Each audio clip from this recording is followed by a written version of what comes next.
Paula, mengapa anak muda zaman now harus lebih berpikir menjadi entrepreneur daripada jadi pegawai atau karyawan? Ya, karena memang tantangan sekarang ya, tentunya kita ketahui bersama tantangan yang berbeda di era zaman kita ya. Kalau kita ikuti perkembangan-perkembangan yang ada ya, bahwa angka pengangguran yang cukup tinggi ya, sehingga tantangan untuk menjawab tentu kondisi-kondisi ini adalah bagaimana ya anak-anak muda ini dapat mengembangkan diri, melihat peluang-peluang yang ada. Nah, sekarang kita ada di era yang disebutkan era transformasi digital ya. Era yang sangat berubah ya, dari kondisi-kondisi sebenarnya. Sehingga peluang tentu berwirausaha itu begitu luas. Untuk mengembangkan diri itu begitu luas. Dengan tentunya sumber daya yang ada di anak-anak muda sekarang ini, mereka bisa melihat peluang-peluang berwirausaha yang selama ini belum pernah terpikirkan oleh tentu generasi-generasi sebelumnya. Sehingga mari mereka memiliki ya keinginan kuat untuk apa? Spirit ya, spirit untuk berusaha itu benar-benar harus dibangkitkan. Ada satu penelitian yang mengatakan orang-orang di sini lack of tentu dikatakan kurang ya jiwa atau semangat untuk berwirausaha. Mari kita katakan bahwa kita tidak ada dalam kelompok itu, anak-anak muda. Banyak peluang yang bisa kita raih. Ya, kita punya sumber daya alam yang luar biasa. Nah, kita punya, tinggal tentu keterampilan, ya, tentu keinginan kuat dan inovasi. Nah, kita melihat di Kota Manado misalnya, ya, 11 kecamatan kita punya keunggulan lokal. Ada keunggulan lokal, misalnya di daerah kepulauan. Daerah kepulauan kita punya Manado Tua, kita punya Bunaken, kita punya Siladen, ya. Mayoritas adalah nelayan. Kita menghasilkan ikan, ya. Ikan itu apakah kita konsumsi saja atau kita jual, ya? Kenapa kita tidak bisa berpikir bahwa kita akan membuat itu pengolahan, misalnya ya berbagai macam jenis makanan dari tepung ikan. Nah, ikan-ikan yang kecil yang mungkin hanya dibiarkan tidak berharga mahal, kita olah menjadi tepung. Nah, tentu kita butuh apa? Kebutuhan, keterampilannya dan semua instrumen untuk itu. Nah, itu kita akan lihat keunggulan lokal di satu wilayah apa. Kita support mereka. Ilmunya diberi dan tentu kelengkapannya diberi. Apakah ada peralatan mesin-mesinnya, kemudian kita bantu untuk memasarkan. Ya, itu kira-kira ide-ide ke depan. Nah, ekonomi juga lumayan terpukul ya Ibu ini karena pandemi COVID-19. Bagaimana programnya yang terkait dengan apakah ada insentif dan stimulus untuk perekonomian nantinya? Nah, memang dalam kondisi terpukul lah ekonomi ini, kita memberikan prioritas bagi tentu usaha mikro, kecil, menengah.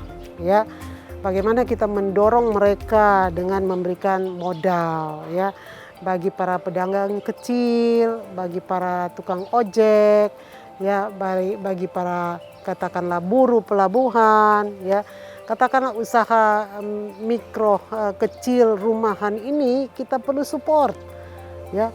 Kita beri pemodalan untuk mereka dan kita beri mereka katakanlah dukungan untuk kalaupun dia berusaha bisnis rumahan, kita beri mereka ruang untuk pemasaran. Kita tentu bekerja sama dengan tentunya para pemilik usaha, ya banyak di sekitar kita, bahwa mereka harus menyiapkan satu tempat khusus untuk semua usaha mikro kecil, katakanlah mereka diberi ruang untuk dapat berjualan di situ atau menampung hasil mereka. Ya, itu juga kebijakan-kebijakan ke depan. Ada persyaratan-persyaratan, mereka harus ada rak khusus untuk menampung usaha-usaha rumahan ini. Ya, dalam konteks mereka semua sudah dibina, ya kualitasnya, ya higienitasnya dan semua tentu.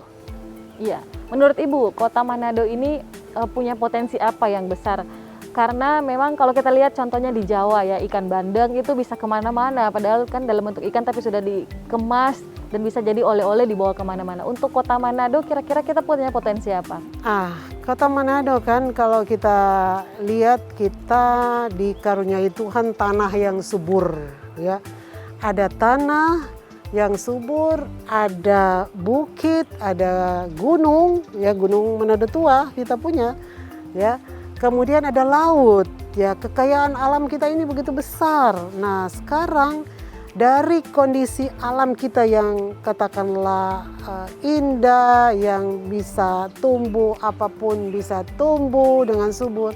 Nah, kita punya kemampuan tidak untuk memberikan add value, ya, katakanlah tambahan nilai sesudah kita mengolah misalnya ubi, kayu, ketela pohon yang tumbuh juga di sini, ya, kita beri nilai tambah, kita bisa kemas, itu sudah menjadi satu oleh-oleh di Kota Manado, ya. Kalaupun tuna atau katakanlah ikan cakalang yang selama ini, ya, kita tahu cuman diolah dengan menu ikan goreng biasa.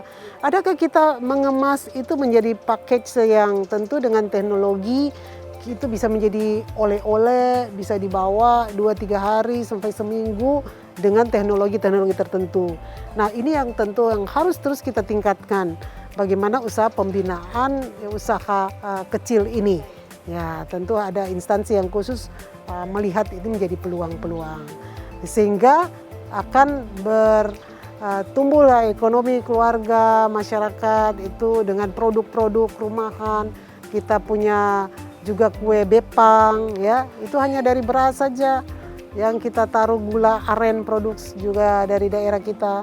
Ini katakanlah kekayaan-kekayaan lokal yang harus kita beri nilai tambah. Oke, butuh nilai tambah agar bisa lebih berharga begitu ya Ibu. Nah, untuk warga kepulauan sendiri bagaimana? Ada programnya? Nah, untuk warga kepulauan seperti saya katakan tadi, kita akan memberi mereka keterampilan nilai tambah. Ya, ikan-ikan itu, ya, tidak hanya kita jual saja atau kita konsumsi, tetapi bagaimana ikan itu bisa menjadi, ya, produk yang bisa diminati oleh para wisatawan. Caranya tentu kita akan beri teknologi pelatihan mereka, baik dalam rangka pengemasan, ya, persoalan utama adalah kemas sehingga bisa tahan, ya, tentu ada teknologi-teknologi untuk itu. Kita perlu edukasi mereka.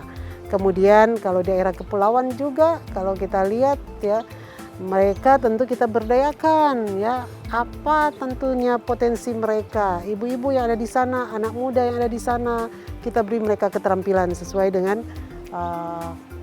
kekayaan atau katakanlah secara kondisi wilayah mereka di sana, apa keunggulan lokal mereka. Berarti pemberdayaan masyarakat kepulauan ya Ibu. Oke, baik. Nah, ini juga yang sering menjadi masalah atau isu yang hangat diperdebatkan di Kota Manado, yaitu masalah sampah. Bagaimana tanggapannya Ibu untuk menyelesaikan masalah sampah di Kota Manado? Baik, tentu masalah sampah menjadi persoalan di katakanlah banyak daerah termasuk Kota Manado. Sekarang kalau kita melihat sampah yang ada di TPA itu, ya, katakanlah tempat yang ada sudah tidak cukup untuk menampung produksi sampah, ya, dari masyarakat itu. Sehingga pemerintah saat ini, ya, bekerja sama dengan pemerintah provinsi sedang tentu dipersiapkan satu tempat di luar Kota Manado di satu wilayah Minahasa Utara untuk dapat menjadi TPA regional. Nah, tapi sesungguhnya persoalan sampah ini tidak harus katakanlah kita selesaikan dengan menyiapkan lahan, ya, kemudian sampah ditaruh di situ. Sesungguhnya persoalan sampah itu adalah persoalan semua kita. Ya, sampah rumah tangga itu kita harus minimalkan, ya, dengan tentu mulai ada pemilahan sampah, kemudian ada dekomposer, ada cara-cara untuk mengurai sampah itu sehingga menjadi zat-zat yang nantinya akan berguna bagi tanaman. Ya, ada tentu cara composting, bahkan tentu ya saya katakan kita harus bersama seluruh masyarakat Kota Manado menyadari kita harus meminimalkan sampah itu dari rumah tangga kita. Ya, bahkan sekarang pemerintah ya setiap kecamatan diberi satu alat incinerator. Ya, itu mungkin mau bilang solusi sementara. Tapi solusi paling besar adalah kita berperan aktif mulai dari rumah kita. Kita meminimalkan sampah plastik, kita tidak menggunakan lagi wadah-wadah yang tidak terurai ini, yang kita tahu bersama sampah plastik ini benar-benar harus kita kurangi penggunaannya, dan itu dari kesadaran kita semua sebagai warga masyarakat.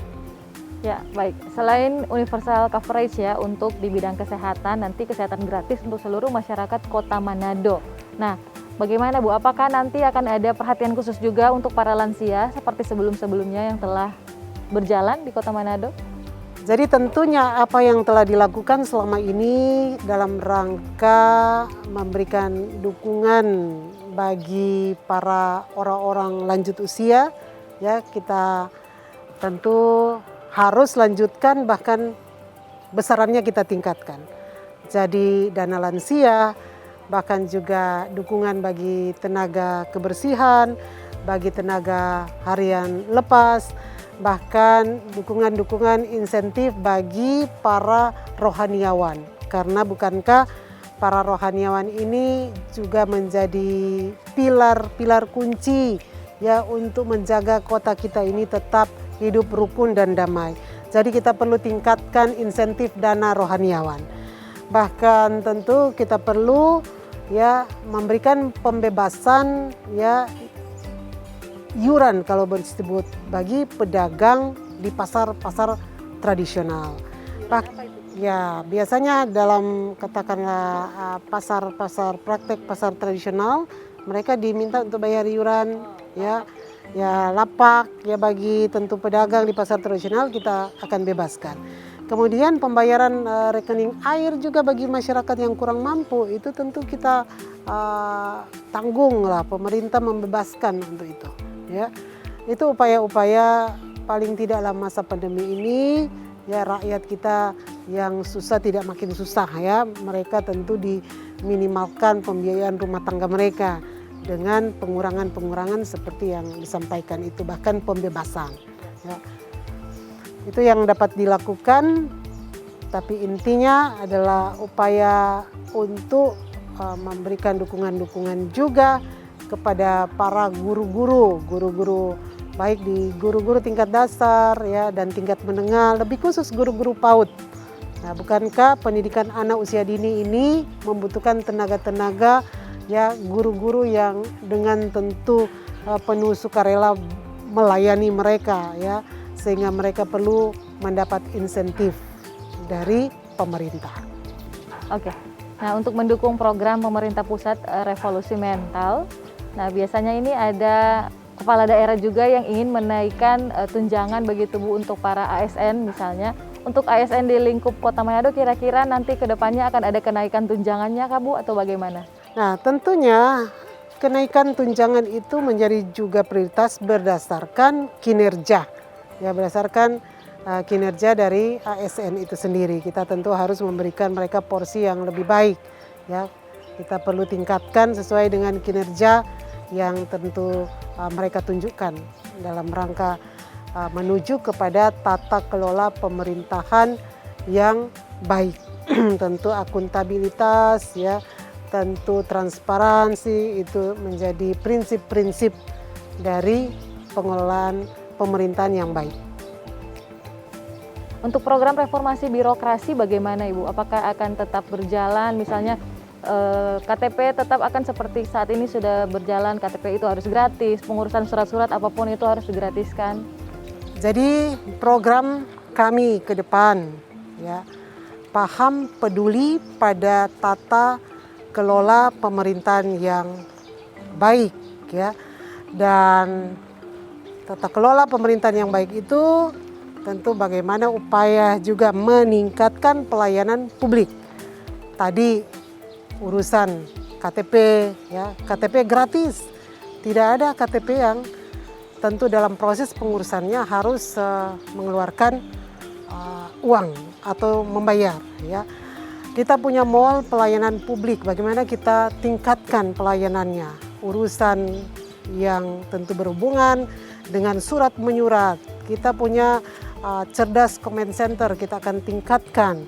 Nah, tentu pelayanan-pelayanan publik ini yang berurusan semua dengan kepentingan masyarakat, akte kematian, akte kelahiran, ya, bahkan semua kita memastikan ke depan kita juga akan punya aplikasi-aplikasi khusus untuk memudahkan, ya. Aplikasi yang tentu kita perlu adanya digitalisasi. Ya, dengan teknologi informasi mempermudah kita. Ya, apa yang bisa kita permudah, kenapa harus persulit? Nah, media teknologi informasi ini adalah satu-satunya kunci ke depan. Walaupun tantangannya SDM kita, ya kita harus tentu ya melakukan persiapan-persiapan bagi tenaga-tenaga kita, aparatur kita supaya cerdas dalam menggunakan teknologi ini. Apa yang harusnya dipermudah, jangan dipersulit lagi ya Ibu. Sudah bukan zamannya mempersulit masyarakat. Nah Ibu, yang terakhir, Manado belum pernah ada sejarah dipimpin oleh seorang perempuan. Menurut Ibu Paula, mengapa sudah saatnya sekarang Manado butuh perempuan? Ya, Manado membutuhkan sosok perempuan. Bukankah perempuan itu ya konotasinya dia akan lebih peduli, dia akan mementingkan orang banyak, dan perempuan Manado sangat terkenal. Ya, kita tidak ada masalah pendidikan. Pendidikan tinggi katakanlah sudah menjadi keunggulan kita. SDM kita, perempuan-perempuan tidak hanya cantik tapi dia punya kemampuan intelektual. Nah, saatnya perempuan memimpin ini menjadi peluang untuk kita semua. Nah, mari beri dukungan kepada paslon nomor 4.